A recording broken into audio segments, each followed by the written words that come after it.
Hello everyone and welcome to Fishin, the podcast where I'm trying hard to suck less at Merfolk introductions and you're learning from my mistakes. My name is Kody. You can find me on Twitter as @NotCodySmith. And we also have... I'm Matt. How are you? No, my name's Matt. You can find me at MatthewCaudill8 on Twitter. How's it going, Matt? We had a lot of shakeups this week, I think. Things are going kind of crazy. But before we get into our thing, our new patrons, including my wife, who I would claim no nepotism, Jessica Smith, became a patron of our podcast. Thank you very much, Jessica. To prevent nepotism, Kody has already agreed that every penny that Jessica donates goes directly to me and my wife's refrigerator fund because she is stealing all my Patreon money. I agreed to no such thing, but my wife clearly dictated to me. We were eating at Lazy Donkey. We were eating at Lazy Donkey, and she became a patron after she heard somebody else became a patron. She was like, I need to do this, but Matt gets all my money. Or Matt's wife gets all my money. So this is going to Jen's fridge fund. And he needs help to support his family. I do. Yeah. One fridge is not enough in the Caudill household. Yeah, your house is big enough for 2 fridges, I think. It is. All right, yeah. And with the amount of beer that I store in my fridge, there's not enough room for food. Yeah, it's a real problem. It is. First world problems. And we also have another new patron, Phil H. Thank you so much, Phil. Yeah, Phil. I think our first not like somebody who didn't know us prior to making this. So thank you, Phil, for listening to our podcast and helping make it better. And Phil had a question for you, Matt. He did, but you read it out loud. Huh? He said, "Hey guys, happy to be a patron. Matt, I'm also from San Antonio. What shop do you play at?" So, I actually go to 2 different shops. Haven't been as recently as I want to. The whole baby thing has been getting in the way. But I go to Dragon's Lair, and then I also go to Gamer's Paradise. I go to Dragon's Lair a little more often. The competition there is not as strong as Gamers. It's still really good. But I go there, one, because the girl, Hannah, who runs the events, is really good, and I'm friends with her, so I like supporting her events. And it has a little bit more of a laid-back atmosphere, which I really enjoy, because in my older age, I'm a little less competitive as I used to be. But when I'm prepping for GPs or more major events, I'll probably spend a lot more time at Gamer's Paradise because the players there are very strong. Yeah, and actually we met at Dragon's Lair. I helped Hannah kind of jumpstart the Commander League that we met at, along with basically our entire play group down in San Antonio. So I highly recommend, if you're in that area, definitely stop by Dragon's Lair. They're a great store. They're not great for singles, really. They don't have a whole lot going on that way, but their events are top notch, and they have win-a-boxes all the time that are super great.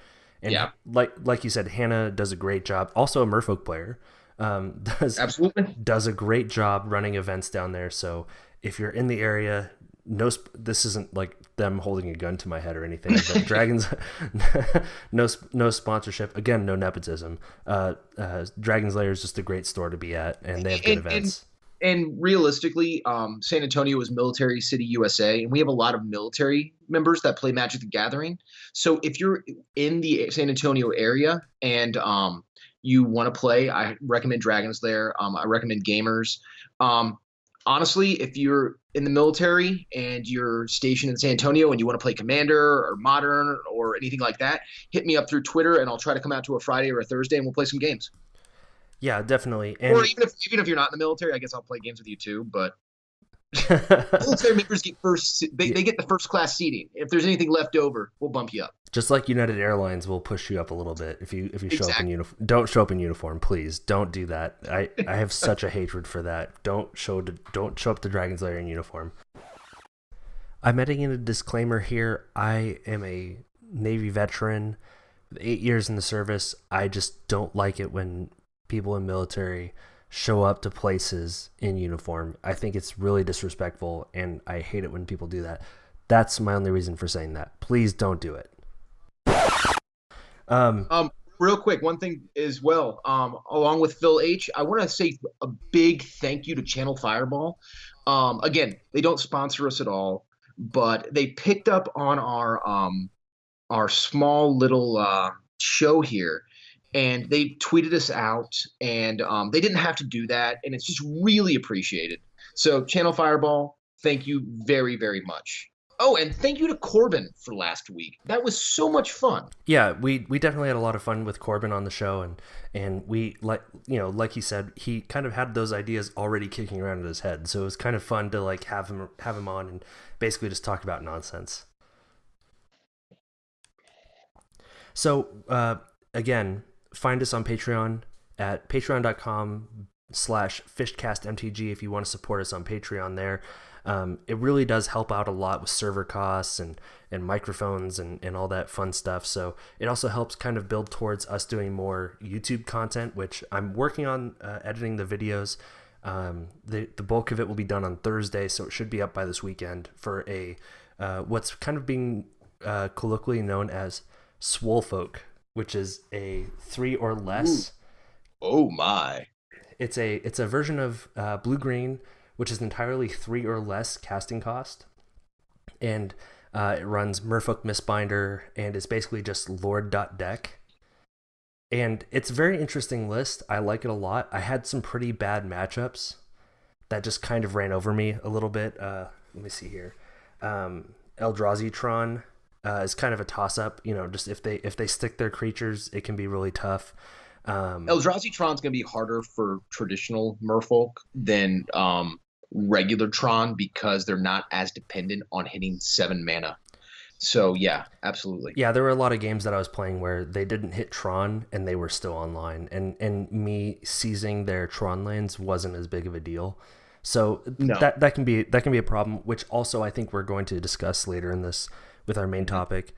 As leading into our main topic, we are gonna, as always, do the random Merfolk card.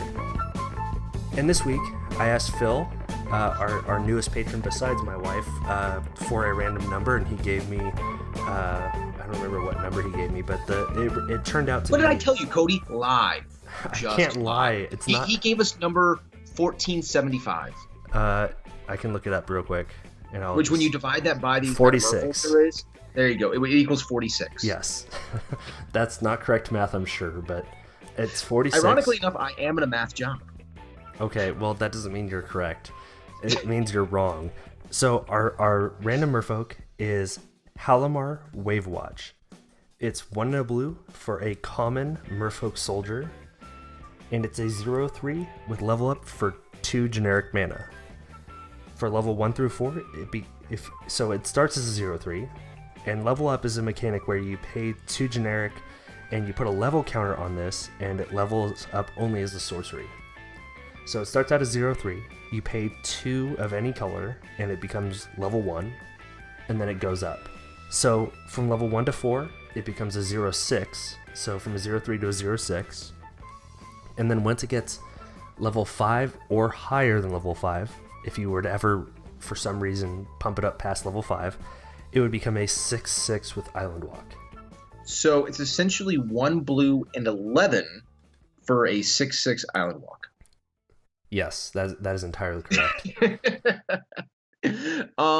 So when it comes to level up in general, I hate this mechanic. I really do. The main reason is I wish you could do it at instant speed. The fact that it has to be sorcery speed makes it so shitty. Because every time, like, you don't want to tap out for something like this. So, I mean, but if you could, like, save your mana and potentially have it open for either a decoy, so you make your opponent hesitate by playing something, thinking that you have an answer, or maybe even having an answer, but you don't have to use it, so you can use it on the end of their turn to level up and start working it, that would be great. Playing at its sorcery speed is balls. So, it drives me nuts. Because one of my favorite cards is Lighthouse Chronologist, and it's 1 blue, 1 of anything, and it has a level up thing too. And when it gets to the max, you get to take an extra turn after everybody else's turn. And every time I play that, I always tap myself out. I'm like, haha, I'm gonna get you. Then somebody's like, fatal push, and I'm like, oh, damn it. Don't mind me. Again, I'm recalling cards wrong. So, um, yeah. Well, Anyway, this card is garbage. I have two things going for it. Number one, it's a mer lady, not a merman, and it has a pretty sweet newt in the background. I was gonna say the foil card of this would probably look pretty sweet. Yeah, I think it's cool art, but again, and it's a common, so maybe for art, I think it's Matt Stewart. Matt, great job. Art looks great. Wish they would have given you a better card to put on. Yeah, I don't think Matt necessarily got to pick where this art went. I wonder if in the art direction, Wizards had giant fucking newt in the background. Yeah, mer lady with like a sword thing, merman in the background, and a newt. Merman with very distinguishable belly button. Yeah, that's that is a really spot on belly button. It's sticking out there. It's very distracting, actually. Yeah, it really pulls away from the art. I'm gonna write an angry letter to Wizards about the belly button on Palomar Wave belly Watch. Buttons and giant fucking newts. Pick up as many of these cards as you can. If not, it's toddler fodder. Definitely toddler fodder. So we're gonna go into our main topic here, which actually, what's funny is at the $2 patron level, you can suggest topics for the show. And yeah, you didn't get there. That's what I only got $1. Yeah. Maybe you should have thought of that before you. Okay. If you move up to the $2 level, then you can pick a show topic. That's kind of one of the perks of being a $2 a month patron. Money. We will not entertain the topic of unicorns. However, What about fishy unicorns? I don't think there are any fishy unicorns, as far as I know. Yeah, there is. There's one from Ice Age. All right. Well, we can talk about that when it comes up. However, Phil asked us to address the bans that just happened, which, luckily enough, we had already planned on doing. So here we are talking about Phil's topic, and we're going to discuss the two cards that recently became unbanned as recent as 2 days ago. As of when you hear this, it'll be 2 days ago. Or if you listen to it like in a month, it happened 2 days ago from when we said this, which is like 33 days ago. Or yeah, when you're listening to this in year 3033, yeah. So as of 11 February 2018, both Bloodbraid Elf and Jace the Mind Sculptor were unbanned in Modern. So we're going to discuss these two cards a little bit and what it means for Merfolk as a whole, or Modern as a whole. But first, Kody, I'm going to derail us just for a second. I think one of the bigger surprises is the fact that nothing actually got banned. Yeah, that's definitely true. I mean, there was a lot of speculation that maybe that there'd be one or two bans. I mean, especially with Lantern Control doing so well at the Pro Tour. Not that it should have been banned. The two cards that I heard that had most bannability to them were Mox Opal, because it pretty much turns off Lantern, and it also hits Affinity, which is another deck that people aren't as big a fan of because it's been around a really long time and it's just really good. And then also Ancient Stirrings, because it hits Lantern again, and Lantern is just one of those decks people just don't like playing against. Very similar to like the Second Sunrise Eggs decks of the past. But it also hits Tron, which is right now public enemy number one. I know this because I am a Tron player. I've been playing Tron for, 5-7 years, somewhere in that time range. And I have to say, and I might be a little biased, but I think Wizards made absolutely the right decision. Right now, Modern is in a great place. The Pro Tour and the GP had, I think it was out of the top 16 decks from both top eights, was it 13 of them were all different? Well, I know that in the Pro Tour there was, I think, 2 Lantern decks were the only ones that kind of overlapped. No, it wasn't 2 Lantern decks. It was 2 Humans decks. There's Oh, only right. one lantern. There was one lantern deck and 2 humans, but other than that, there was nothing else. I mean, if you look back to the last Modern Pro Tour, which was basically all Eldrazi. Yeah, Eldrazi Wintertime. It was Eldrazi Wintertime, and if we were to look at this Modern Pro Tour, and then we also had GB Toronto to look at, like you were alluding to there, we have a very diverse metagame right now. And this is just kind of the metagame at large. Obviously, every person's store is going to have its own little insular metagame, but as a whole, Modern is really fun to watch right now. Oh, it's absolutely fantastic. So MTG players in general are MTG Twitter. Have you ever seen Monty Python and the Holy Grail? No. Okay. Just kidding. I have. Yeah. I'm about to say we're gonna pause. We're both gonna. I thought you were gonna be hyperbolic about Twitter for a second, and I was like, no, nothing's ever hyperbolic about Twitter. I don't know what you're talking about. But I'm the best Twitterer. The scene from Monty Python where she's a witch, burn her. That's how MTG players are when it comes to certain cards and certain decks. There's always something they want banned, not necessarily because it needs to be banned, but because either A, there's a certain segment of the population that just doesn't like said deck, or B, they just feel like something needs to be banned to shake things up. Right now, Tron and Lantern the Boogeyman. I'm glad Wizards didn't listen. Yeah. Well, so like you said, and honestly, I think that the whole scene in Monty Python where they're explaining why that thing is the witch, like, oh, what else floats in water? Wood. Like, exactly. So what else do we burn? Wood. And it's like that's also kind of explains, so people will go down rabbit holes kind of trying to explain why they believe what they believe, and it all kind of sounds like that, like, what also floats in water? Pebbles, apples, and that's that whole deal. And that's why Tron is the greatest deck to ever play right now. Only play Tron because Tron will only win, and it needs to be banned ever. How many Tron decks were in the top 8 of the last 2 major events? Yeah, and I've actually, I'm kind of that camp where basically, like, I don't personally like Lantern Control as a Merfolk player. I'm sure you're aware of this. And I mean, Merfolk doesn't necessarily have that big of a problem with Tron, so I'm not too worried about Tron existing. But, I honestly, like, I understand that there's decks that I'm not going to like personally based on what I play. And that's understandable. But that doesn't necessarily mean that deck should be gone. Or just because it won a Pro Tour, that means it should be gone. Sure. Like, I personally don't like Burn. I think it's a really boring deck, and the games end way too quickly. So I have to sit around for like 30 minutes in between rounds just being bored. So, but I'm not calling for Goblin Guide or Lightning Bolt. I mean, maybe if we get popular enough, I will call for Goblin Guide. I will be the one yelling, burn the witch. But right now, I mean, it is what it is. It's part of the meta. Just because I don't like the deck doesn't mean other people don't.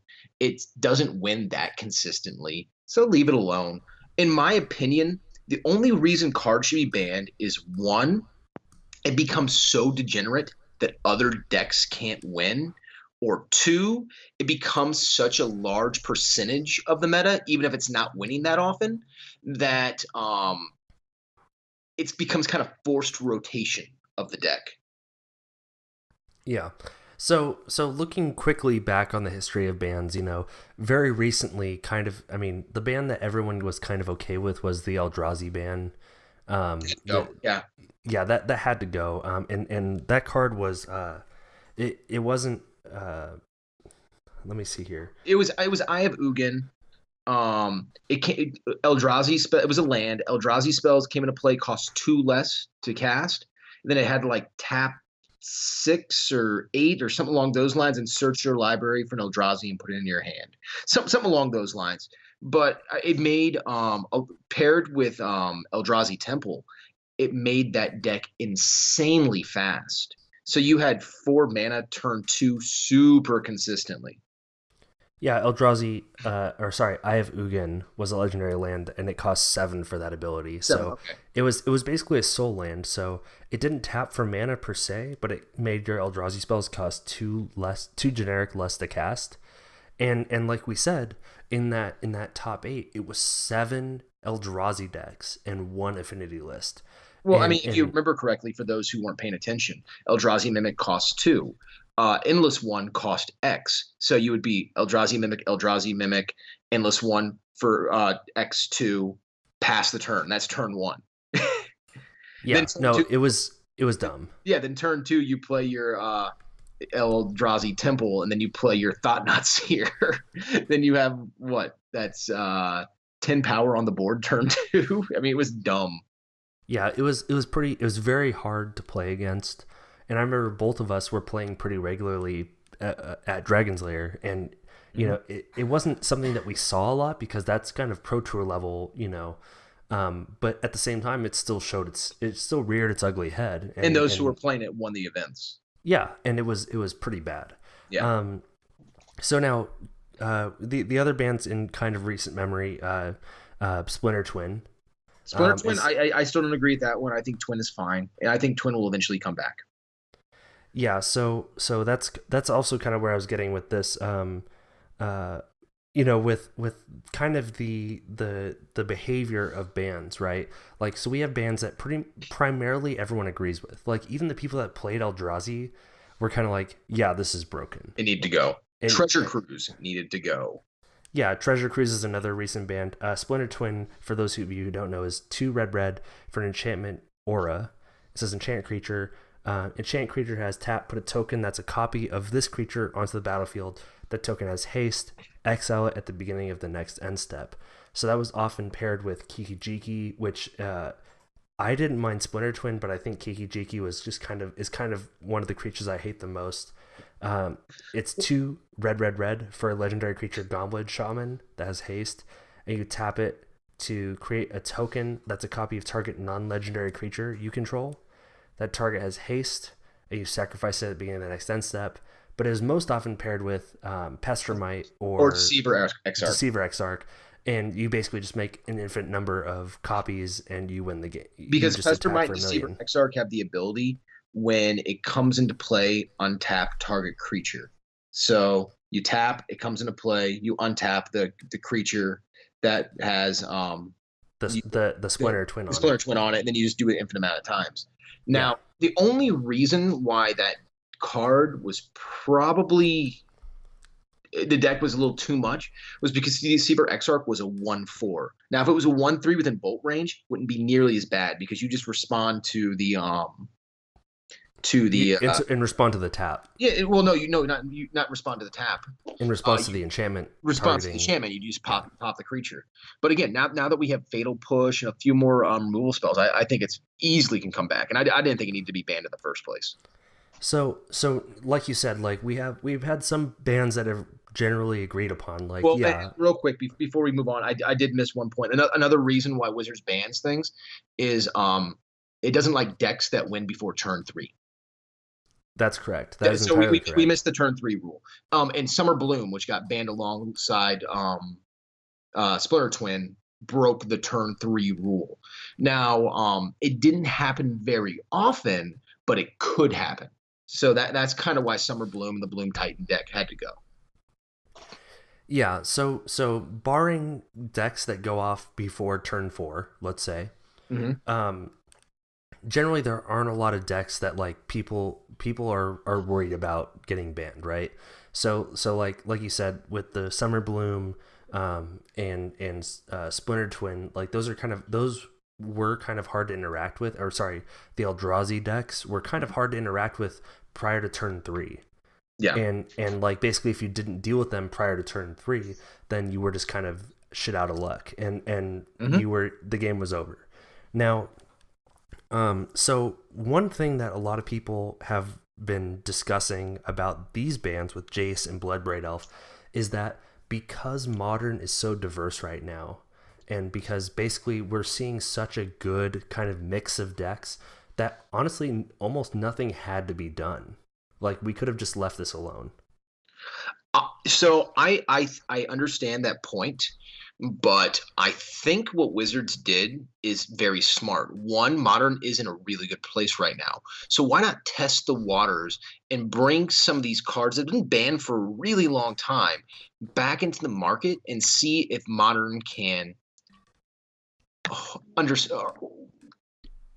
can absorb them into its meta. I have two examples for this. One would be Ancestral Visions. It had been banned since Modern was a thing. It got unbanned about a year or two ago. I can't remember the exact time. And everybody's like, "Oh my God, Ancestral Visions is back! It's gonna break the meta. It's gonna break the meta." It's been played, but it has not broken the meta by any means. My other example though is Golgari Grave Troll. That Yeah, I actually just pulled it up. I was going to discuss that because that's pretty much kind of the benchmark of something that they went, maybe, and then everyone went, we're going to break this. And then Wizard said, yeah, no, we're going to put this back under the bridge. Well, and yeah, they put the troll back under the bridge. Now that's punny. Now that's punny. But sometimes it just happens. I just have good puns. So, you can ask my wife. Sometimes I have good jokes. Not all the time. It's definitely not all the time, but it's sometimes. you come for the Merfolk discussion. You stay for the husband and wife bickering. Yeah, I'm sure that's what everyone wants to hear. All those Merfolk players at home, they just want to hear my wife sass me. That's what they come for. That should be your next show. It's just my wife sassing me the whole time. Matt can join in. We can have Jen sit in. Sass Kody whole episode with Jess. That's basically the whole thing. Is just me talking and then Matt sassing me. So just having two people sass me is not too terrible. Somebody's gonna get banned. But Matt, you're banned from the show. But back to the Grave Troll. Same thing. If either of these cards are too much for the meta to take, just emergency ban them, put them back on the shelf, and like they can say we tried. And one thing we have to kind of like, it's a witch, burn it, burn it, burn it. People have been screaming for a long time. We want Bloodbraid Elf back. We want Stoneforge Mystic back. We want Jace back. And Wizards is clearly listening. For as much shit as we give Wizards as you're a shitty company, you don't give us what we want, you don't pay attention, blah, blah, they listen. Yeah, and we're not going to go into there's a lot of speculation as to whether or why they're unbanning these cards is just for Masters 25 to sell more packs. We're not going to delve into that sort of discussion. No. We're not going to feed that fire. But I'm not playing the Illuminati game. Yeah, I mean, we're both pretty well into Magic finance, and we like high end stuff and all that. But we're not going to speculate needlessly on that because that's for the history books to decide. We'll see in a year, if it was just because they just wanted to sell packs, because they have another ban coming up in March, I think, or when Dominaria comes out is the next. So we'll see. I mean, I guess Masters 25 comes out after that. Mm-hmm. But so I guess it'll be Core Set 2019 or 2018 that we'll see if maybe this was just them trying to sell packs, and maybe it isn't. Maybe if they come out and they say Jace is too strong, we'll have. I mean, we won't know until we see that. So for like 6 months, if every GP Jace is a 4 of in every single top 8 deck, then yeah, it's like okay. Yeah, that's probably not a good thing for the meta. Let's go ahead, especially if he's he's up to what 160 last I checked. Yeah, it's pretty dumb. I mean, and he's gonna drop. No, don't buy him for 160. If you're gonna buy Jace for 160, contact me on Twitter. I will sell you mine. Yeah. So, before we go into Jace, we're gonna discuss Bloodbraid Elf a little bit. Yeah. So Bloodbraid Elf is 2 red-green for a 3/2 with haste. So very aggressive. Just vanilla test right there. So 3/2 for 4 with haste. That's pretty aggressive. I mean, not in mana costs, but it has Cascade. So if you've never dealt with Cascade before, Cascade is when you play the spell, remove cards from the top of your library from the game until you remove a non-land card that costs less. You may play it without paying its mana cost. Put the removed cards from on the bottom of your library in any order. Now, Matt, I want to ask you, in Modern, what could we hit? Let's see. We could hit Dark Confidant. We can hit Goblin Rabble Master. We can hit Scavenging Ooze. We can hit Tarmogoyf. We can hit Abrupt Decay. We can hit Fatal Push. We can hit Lightning Bolt. We can hit Maelstrom Pulse. We can hit Terminate. We can hit Lily of the Veil. We can hit Liliana the Last Hope. I mean, almost all the good cards are good. Most of the good cards are going to be 3 or less. So essentially you're getting like a Tarmogoyf and a Bloodbraid Elf for 4 mana. Yeah, and so basically what this means is like, I mean, Jund has kind of been on the back burner for a little bit. Not that it's been bad. Awful. It's been awful. It's been pretty bad. It's been bad in like, super competitive metas, but basically now what it's saying is your top decks are way better than pretty much any deck in the format. So Jund is back. Is essentially what occurred. Yeah. And that's not bad. I mean, Jund like having Jund around is not terrible. It's a bread and butter deck. I mean, the biggest issue with Jund is the price tag on it. It's a very expensive deck, so not everybody can play it, and that's why like when it was considered one of the best decks out there, it was really frustrating for a lot of Magic players who's like, I can't afford it. You got to pay to play type thing. But Jund is back. You're gonna have to deal with it. Yeah, and so I mean. One thing, we're gonna actually really quick talk about Jace, just kind of as a card, just kind of like we talked about Bloodbraid Elf as a card, and we're gonna discuss kind of what it means for us because I think they kind of have similar effects on the meta. Real quick, one thing that I don't think we hit about Bloodbraid, which is going to be the most key Bloodbraid play that there is Bloodbraid Elf cascading into Culligan's Command. Because Culligan's Command, for those of you who don't know, is 1 black, 1 red, and 1 for an instant, and has choose 2. Target player discards a card. Destroy target artifact. Culligan's Command deals 2 damage to target creature or player, or return target card from your graveyard to your hand. Yeah. So you could return another Bloodbraid Elf back to your hand. Lots of shenanigans that can really happen with that. Yeah.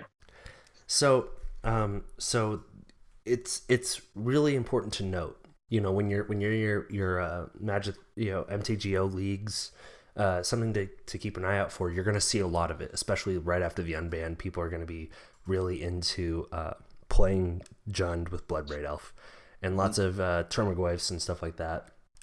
And basically, Death Shadow is kind of what made Jund take a back seat, right? Yeah, absolutely. Yeah, so I'm not saying that there's going to be less Death Shadow decks, but I am saying you're going to see a lot more Jund with a lot more Bloodbraid Elf, probably as a 4 of.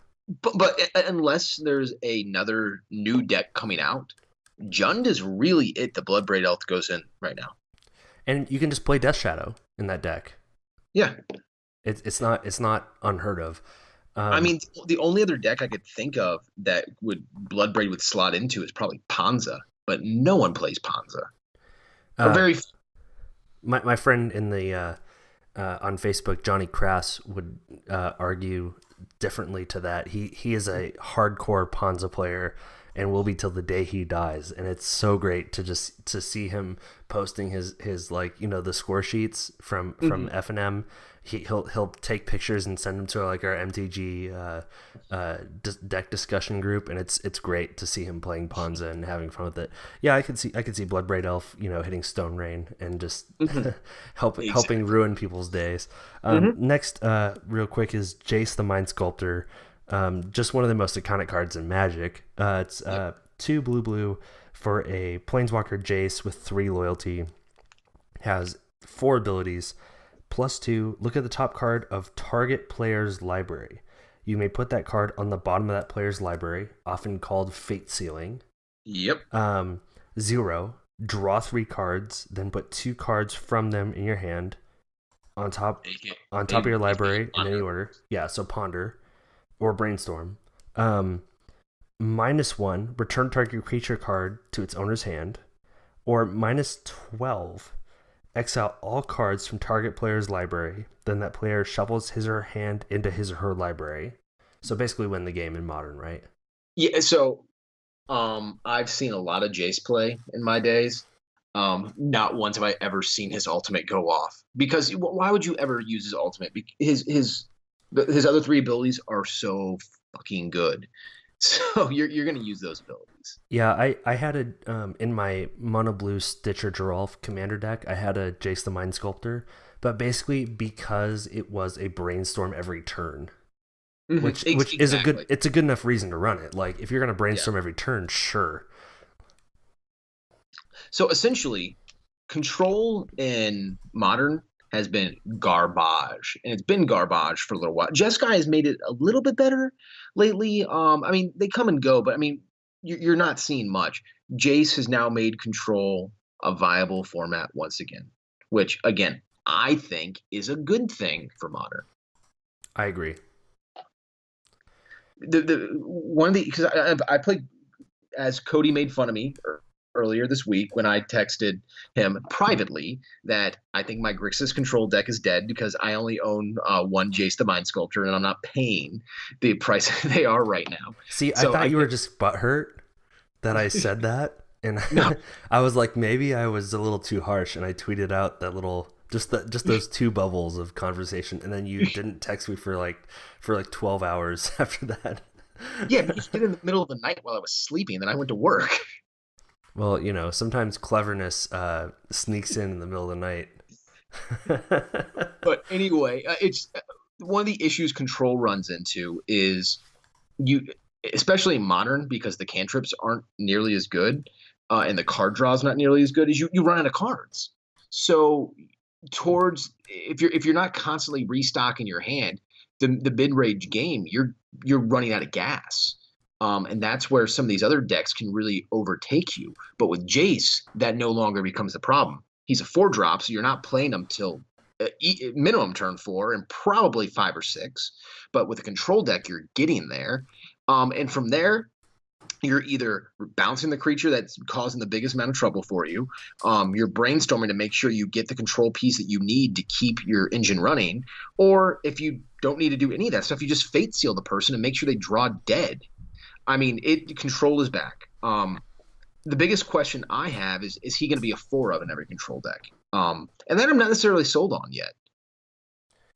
Yeah, and it's kind of one of those things that it does cost 4, and there are kind of, as we discussed prior to recording, there are kind of quote unquote soft control decks, right? Like that aren't like super hard, like you said, Grixis control, that run counter spells, and Merfolk even at times runs counter spells, and it's kind of one of those things that you don't cast Jace into your opponent's two untapped blue sources. You have to have protection for that Jace. You don't play your Jace into a lightning bolt. He only has 3 loyalty. Yeah, so you play Jace the Mind Sculptor like after a board wipe, or with counter magic up, or like Spell Pierce or negate or something like that, up to protect it. Ironically enough, I mean that's where Jace is fair. His loyalty is really small, and his mana cost is fairly high, and he doesn't protect himself. Whereas Lily, I mean he bounces things, so I guess a little bit, but he's not pooping out dudes to throw in front of people.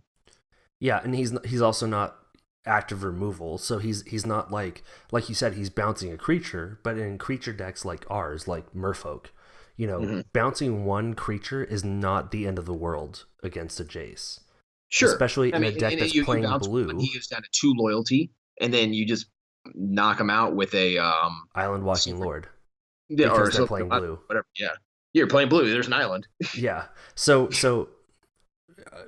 now we're kind of spilling into the bulk of our topic here. We're a blue deck. So does Jace cause that much of a problem for Merfolk? And I honestly don't think it does. Not at all. The biggest issue you're going to run into is if the counters become so heavy, but there aren't heavy. I mean, there isn't traditional counterspell right now in modern. So we're talking about Mana Leak. We're talking about Remand. We're talking about Cryptic. So and what's generally traditionally run in Merfolk is Spell Pierce. Yeah. And Negate. And so we're looking at spells that are cheap enough for us and are just tempo plays. So Jace, is definitely not coming down turn 4, but what you're going to be needing to counter prior to Jace coming out are your opponent's counter spells, your opponent's bounce spells, because they're and their opponent's board wipes, because they're trying to keep their Jace. They're wanting to stick their Jace, because if they stick their Jace on an open board, they're running away with the game. Sure, but Kody, I think where I was getting at was the way the counter spells are running right now. There aren't that many hard counters that get rid of creatures, like Spell Pierce. Counter target non-creature spell. Remand, it just bounces it right back to your hand. And with Aether Vial, who cares? So you're gonna start sticking some creature spells. I mean, it's just a given, and you're gonna swim right through. No, I you're right. That is entirely correct. We basically just need to work around what they're playing against. So now, what do you think about, because both of these cards are going to affect the meta pretty effectively. Jace, like you said, is going to be a heavy controlled card. It's going to enable control strategies that haven't been present in Modern yet. And Bloodbraid Elf. A long time. What's that? Or at least in a long time. Yeah, like we haven't had, at least in recent memory, a super hard controlled lock deck besides Lantern Control. And Bloodbraid Elf is kind of going to be a renewal of decks of kind of the heyday of Modern, where we had Termagoyfs and Blightning and Lightning Bolt and all the new stuff. I went out and I picked up 4 Blightnings today, just because I got the 2 full arts and 2 foils, and I'm like, one, I have no idea if the card's going to be played again. I give it maybe 20 to 30% chance it's going to see play again. But Bloodbraid Elf and Blightning, they're the BFFs. They really. Yeah. No, I brought that up because I saw it in our discussion that it was brought up was Blightning, but it's something Blightning, for just because it's not super played right now. We will go over this. It is 1 red, 1 black, and 1 for an instant, and it deals 3 damage to target player, and that player discards 2 cards. I can't remember if they're at random or not. I think it's just they discard 2 cards. Yeah, and we're just kind of, I mean, we're joking, but Blightning is something that's a value play that definitely could. We're both. I know we're both. Just discard 2 cards. Yeah, we're both frantically looking it up. Yeah. But I mean, it's something that is just kind of a value play. Like if you wouldn't play Blightning, but you would play Blightning if you played Bloodbraid Elf and then got Blightning for free. That's something you're totally fine with. So what does this mean for Merfolk? We've talked about it in a general sense that this is kind of what it's bringing to the table. We're talking about harder control decks, and we're talking about Bloodbraid Elf. Kind of bringing back these red green X decks, generally Jund, but I could see red green blue with Ancestral Visions, that sort of thing. What I think it means is kind of a consolidation of what's played. So like you said, it opens up control decks. So we can see decks that were trying to be control decks like Jeskai and Lantern Control kind of consolidate, and blue white control. Blue white control, well. Yeah. And even like Grixis, I could see playing Corey Burkhart's namesake, kind of, and Matt Cottle's namesake. Hardly. But I could see Grixis playing Jace and making that deck better. Absolutely. And being able to play Jace and have counterspells up. So, and Bloodbraid Elf kind of being a value creature, being able to help make your top decks better in red green X decks. I think it's really good because what it does is it consolidates lists, and it consolidates what's playable in kind of mid-range and control decks. And having a hard control deck kind of stops these loose control decks from, existing, and also having more of a mid-range deck like Jund also makes it so that those Jeskai and Grixis and blue-white control lists that weren't super hard control, it gives them a harder time. Mm-hmm. So what I think this means for Merfolk is, this is just my initial notes. I kind of put them in the notes here. Is I think that it makes mana bases greedier, and so what I mean by that is no joke. No, two blue. No, I'm not talking necessarily about Jace in specific. I mean, because obviously you need 2 blue, but those decks, like, there's no mono blue control deck. No, that's what I'm saying. You're absolutely right. Since it is 2 blue, you're going to be playing more fetches. You'll be playing more dual lands. You're going to be playing your fast lands and all that kind of stuff. The basics are going to be quite a bit less. So Spreading Seas is going to be a huge boon to mono blue, and I could even see it being seen play in Tropical Merfolk is, being able to stop your opponent from being able to cast their turn 4 Jace is huge. Well, just for example, let's assume that Jace is a 4 of, and let's say Grixis control. We don't know what he's being played in yet, but for sake of conversation, 4 of and Grixis control. So since he is 2 blue, you're going to have to double down a little bit on your blue sources. So you're going to be playing more Steam Vents, more Watery Graves, things along those lines. So there's going to be more blue sources than black and red. So you are going to be able to play your Spreading Seas on the black and the red source and potentially take them out of a certain color. Yeah, so that's taking them out of protection for Jace, not necessarily being able to cast Jace. But exactly. But doesn't necessarily have to be just protection. You take them out of black, they're not playing Tasigur. You take them out of red, they're not playing Lightning Bolt. So I mean, you're shutting off like 1/3 or 25% of the cards they can actually play in their deck, which means when they're drawing, they might be just drawing dead because they can't play the damn spell. Yeah, and again, going to taking them off of Steam Vents, taking them off of Watery Grave. You're keeping your creatures in play, which is what we need against Jace. Mm-hmm. And because they're playing blue, we have Island Walkers all day, every day. And so it doesn't matter. They can play their blue. They can play additional blue sources. They can play as many islands as they want, and we can just kill their Jace and then kill them. So with Jace Hysteria, now is the time to get into Merfolk. I mean, let's just call it as it is. Merfolk has been kicked in the balls the last few big events. It has not done crap. But we've talked about this off air plenty of times. It's the meta comes and goes, like in waves. It masters as if in the ocean, like as if in the ocean. But right now, I think it's going to be Merfolk's time because I think Jace is so susceptible to Merfolk. I think it's going to make that deck so much better. And the fact of the matter is, everybody just wants to play Jace, especially because there's a lot of people who kind of started Magic. And playing Modern in the Return to Ravnica area. That's when Magic got this huge boom. So they never got to play Jace in Modern. I mean, and Legacy is really expensive, especially if you're going to be playing blue. So, I mean, unless you had $3,000 or $2,000 to build a Legacy deck, you've played Jace maybe in Commander. And, I mean, you and I play Legacy a little bit, and honestly, Jace isn't that big of a deal there either. Well, no, he absolutely is. Well, he is, but he's not. He's not seen in every blue list. Like he's not a automatic 4 of in Legacy.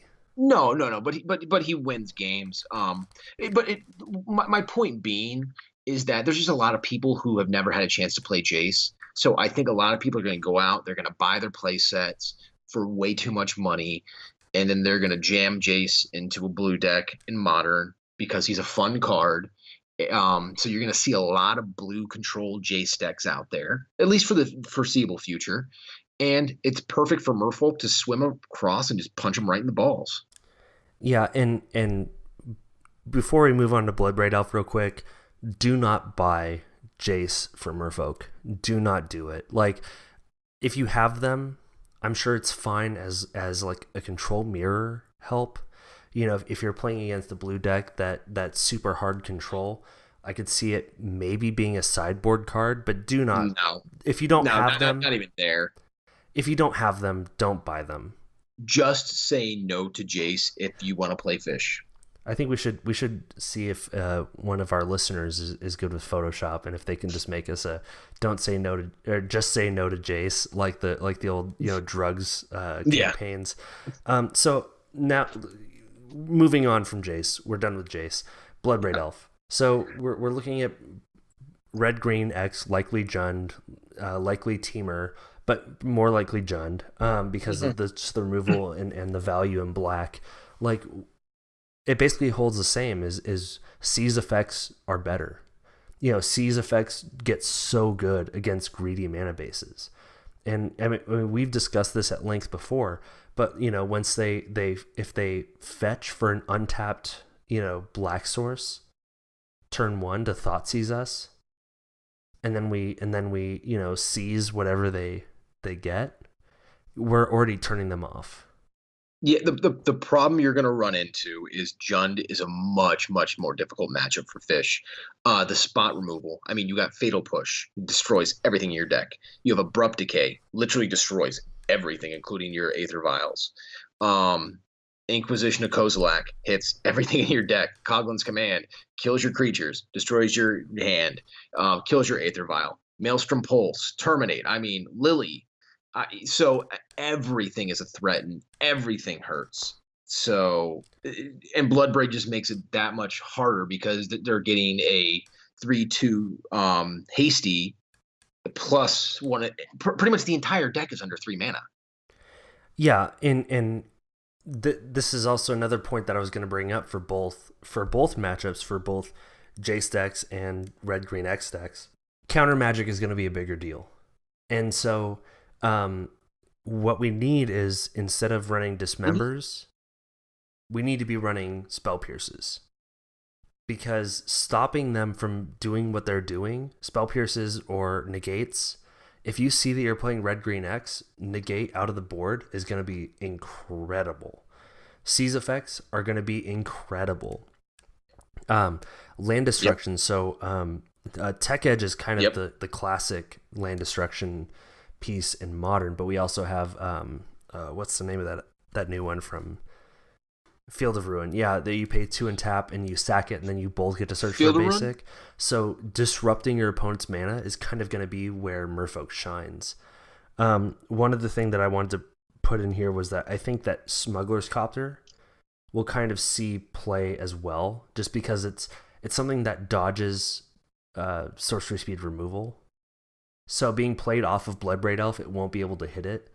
I think that it'll be a little bit better, just as kind of like a hangback.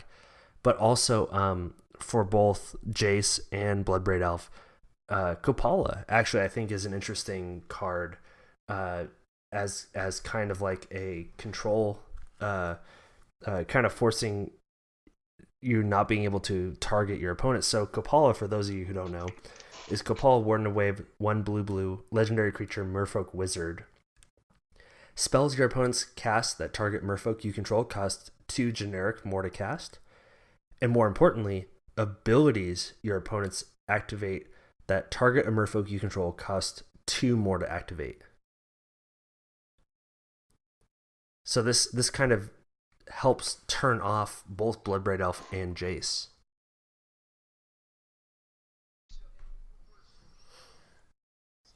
Yeah, so and we're assuming that we're going to see increase of Jund, we're going to see increase of control, but I mean, either way, even with those additions, Jund is going to be a tough matchup, and I think Jund is going to be favored every time.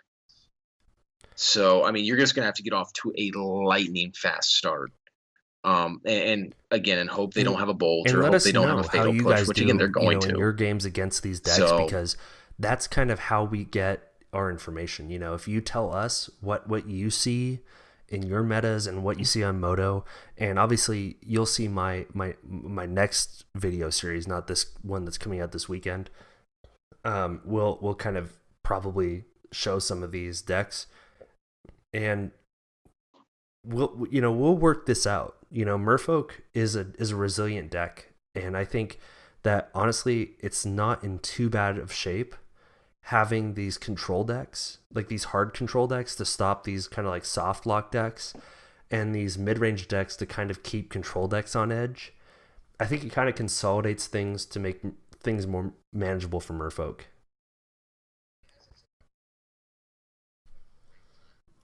No, I mean, as I said before, I think right now is a great time for Merfolk meta.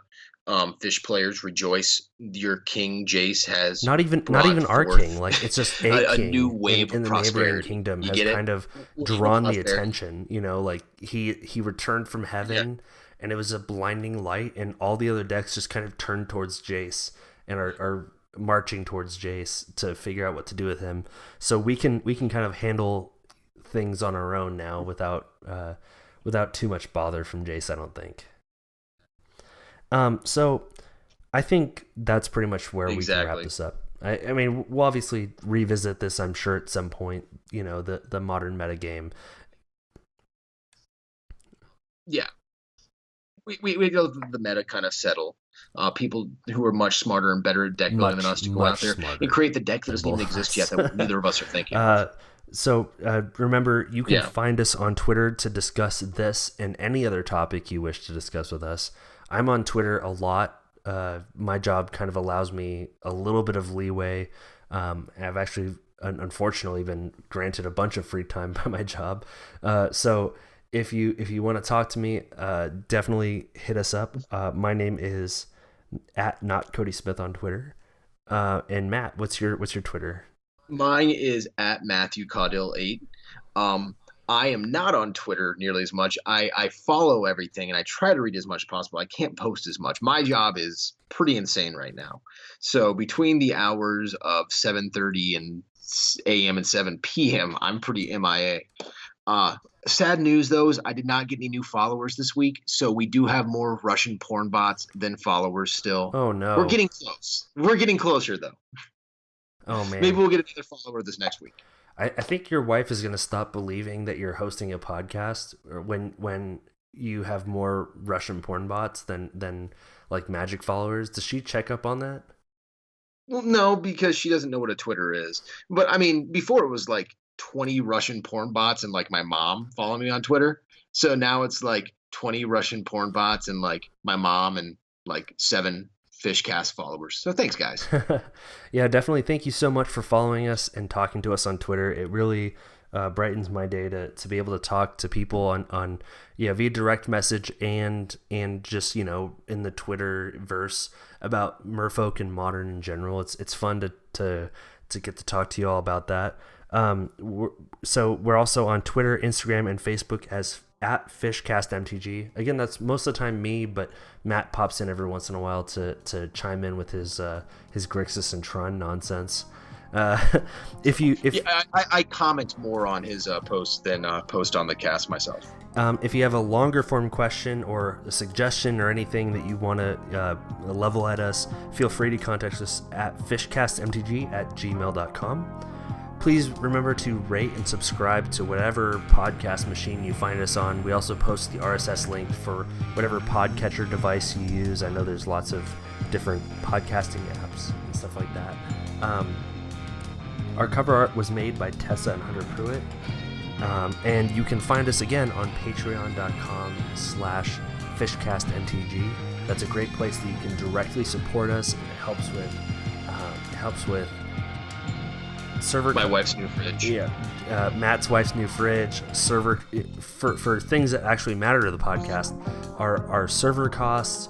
It helps with paying for Magic in general, because Magic is generally expensive, and we want to bring you great quality content. And thank you so much for our patrons for supporting us. It's really great that we have you guys to help us out.